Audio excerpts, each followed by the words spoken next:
Welcome to another deep dive. Today, we're looking into Tejas Networks, an Indian company, making waves in telecom equipment. Uh, It seems like you've given us quite a bit to work with here. An earnings call, a presentation, a press release, a whole lot to unpack. Yeah, definitely a lot to go through. But, it's more than just numbers on a page. This is a company right in the middle of India's huge 4G and 5G rollout, and they're aiming global too. We'll look at their journey, what's driving their success, and maybe some potential challenges. All right, well, the big news is record revenue, right? Over 2,800 crore rupees, a huge jump. And it looks like it's mostly thanks to that huge BSNL 4G project. I mean, they shipped equipment for over 30,000 sites just this quarter.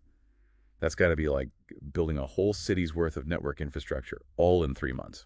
It's pretty remarkable how they've scaled their operations, and it's not even just meeting the initial contract. They're getting follow-up orders to boost capacity at those sites. Imagine, like adding lanes to a highway to handle more traffic. That's what Tejas is doing for these 4G networks. And speaking of expanding capacity, they snagged a deal with another major Indian telco for 4G and 5G upgrades using, they called it PTN and DWDM tech. I'm sure some of our listeners are tech savvy, but for those who aren't, network engineers. Right, it can sound complicated. Think of it as the high-speed pipes that carry the massive data we all generate, with our phones and everything else. Tejas is supplying those critical pipes, that infrastructure for all that data. So they're doing great in India, but they're going international too. Yeah. Remember that U.S. network modernization project we talked about?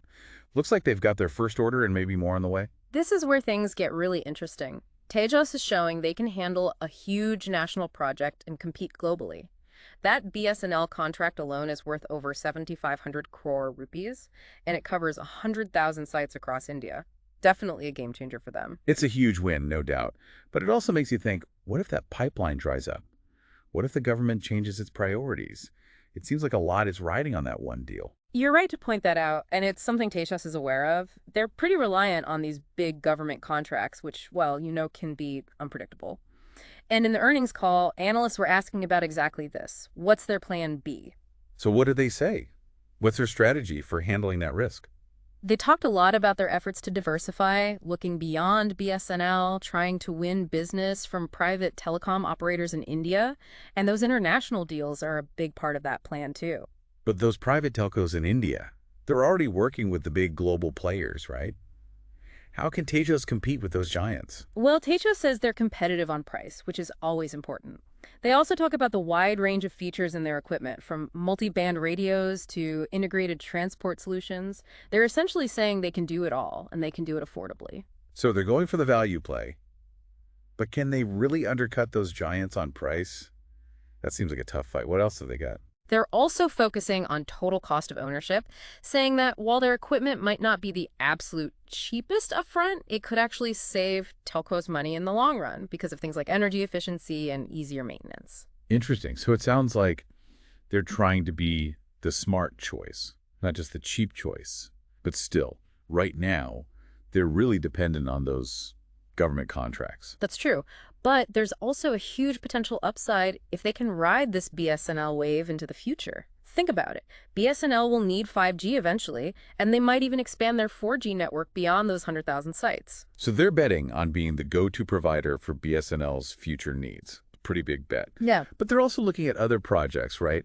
Didn't they mention something about Indian railways? Yeah, they did. Kavach, which is a collision avoidance system for trains, that's a massive project with the potential to improve safety and efficiency, across India's entire rail network. And of course, it relies heavily on telecom infrastructure.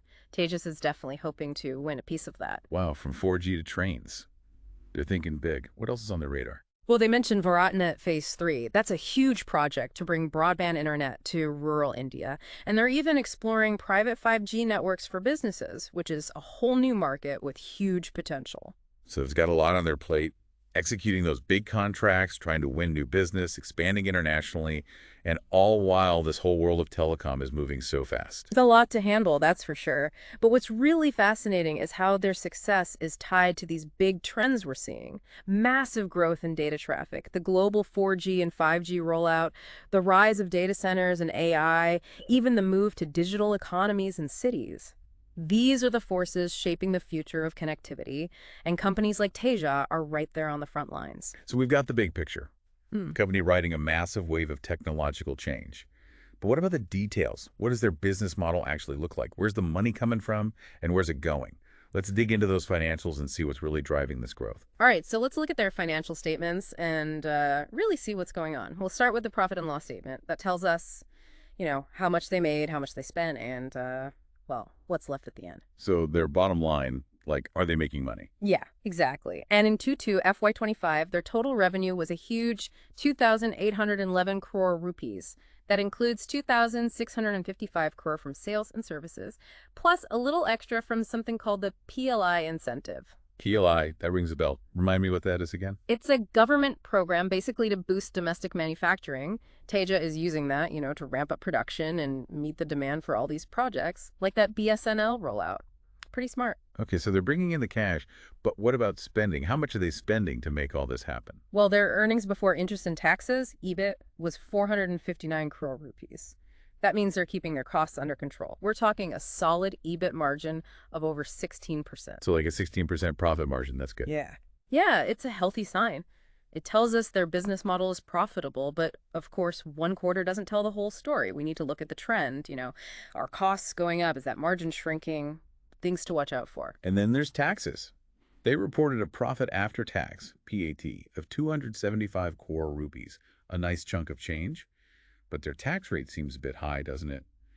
Over 25% if I'm reading this right. Someone actually asked about that during the earnings call. Turns out Tejas is still using the old tax system because of losses in previous years. They haven't switched to the new one yet, which might lower their taxes. So maybe a tax break is coming. Something to keep in mind. But for now, let's move on to their balance sheet. That's sort of a snapshot of their financial health, right? What they own, what they owe, and how much is left over. Exactly. And one thing that pops out is their inventory. 3,411 crore rupees worth of stuff just sitting there. That's a lot of equipment. You mentioned them stocking up for BSNL, right? But that much inventory seems risky. What if something happens to the contracts or the tech gets outdated? That's the balance they have to strike. They need enough to meet demand, but too much ties up cash. And, well, yeah, there's a risk of it becoming obsolete. We should look at their inventory turnover ratio.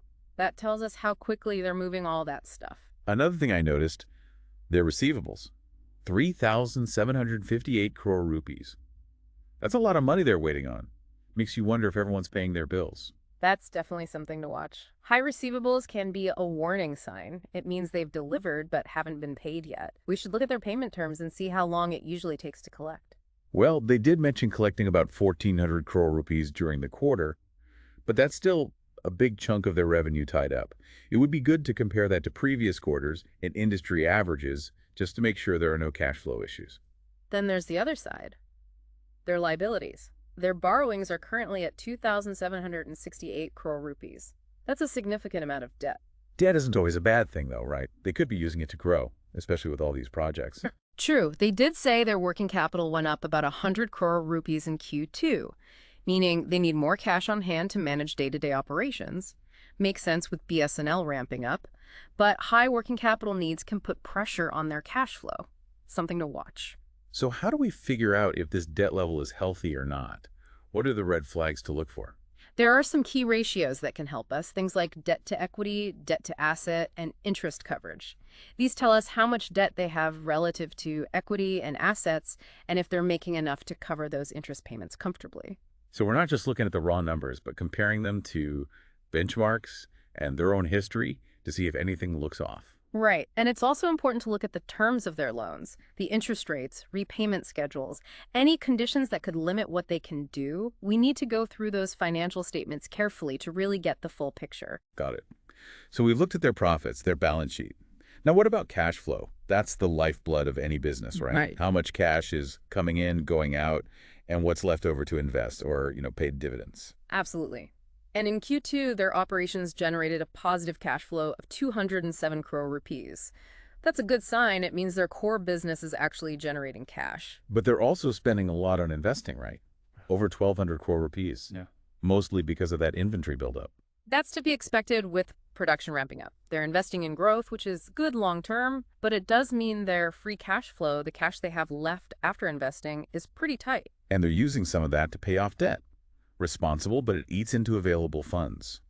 Their cash position at the end was 583 crore rupees.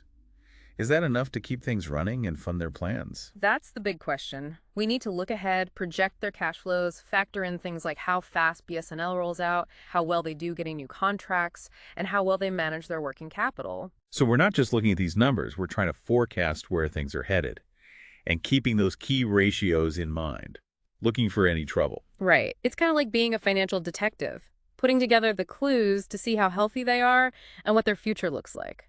Okay, so we've gone through the financials pretty thoroughly. We've seen their profits, their assets, liabilities, and how their cash is flowing. But what does it tell us about the people in charge? What about the management team? So yeah, let's talk about the people running things. Tejas Networks was founded by Sanjay Nayak, and he used to work at Cisco, one of those big names in networking. He definitely knows the industry.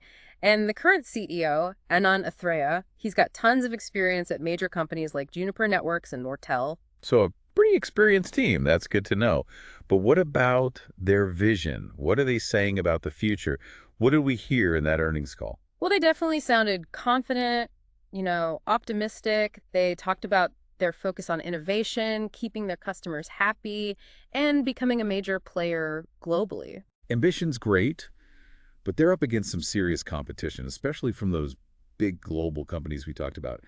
Did they address that at all? How are they planning to stand out? They know it's a challenge, but they seem to think they can handle it. They talked about, diversifying their revenue, expanding internationally, and developing new cutting-edge products. They're not just sitting back, that's for sure. So they know the risks, but they're not letting that stop them.